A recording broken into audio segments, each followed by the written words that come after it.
మన దేశ చరిత్రలోనే మొట్టమొదటిసారిగా సోషల్ మీడియాలో పుట్టిన పార్టీ కాక్రోచ్ జనతా పార్టీ. ఈ పార్టీ పుట్టిన కొన్ని గంటల్లోనే కోట్లాది మంది యువత దీనికి ఫాలోవర్స్గా మారిపోయారు.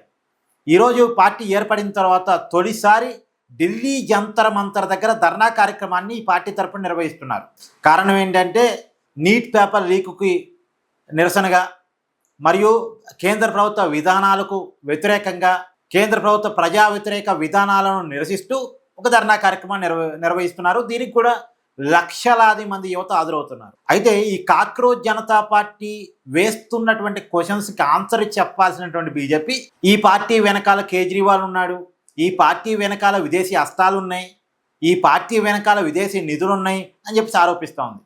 ఇప్పుడు ఆ పార్టీ పెట్టిన ఫౌండరు అభిజిత్ ఎవరు, అతని వెనకాల ఎవరున్నారు, అతనికి ఫండింగ్ ఎవరిస్తున్నారు, ఇవన్నీ క్వశ్చన్ చేయొచ్చు, దాన్నేం కాదనం.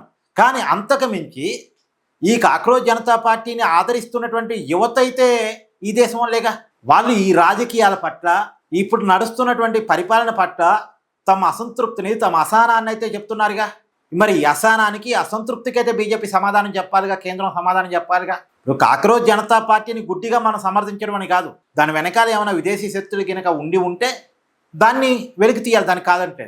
అదే క్రమంలో ఒక రాజకీయ పార్టీ సోషల్ మీడియాలో పుట్టగానే కోట్లాది మంది యువత ఎందుకు ఆకర్షితులయ్యారు, ఇవాళ ఒక ధర్నా కార్యక్రమాన్ని పిలుపు ఇవ్వగానే లక్షలాది మంది ఎందుకు హాజరయ్యారు? ఆ పార్టీ ఫౌండర్ ఏమి పెద్ద సినిమా స్టారో పెద్ద క్రికెట్ స్టారో కాదు కదా, అంతకుముందు అతను ఎవరు తెలియదు కదా. కానీ అతను పిలిపేవగానే లక్షలాది మంది ఎందుకు ఢిల్లీ జంతర్ మంతర్ దగ్గరికి వస్తున్నారు అంటే జనంలో ఏదో తెలియని అసహనం ఉంది. దీనికి ఫస్ట్ సమాధానం చెప్పాలి.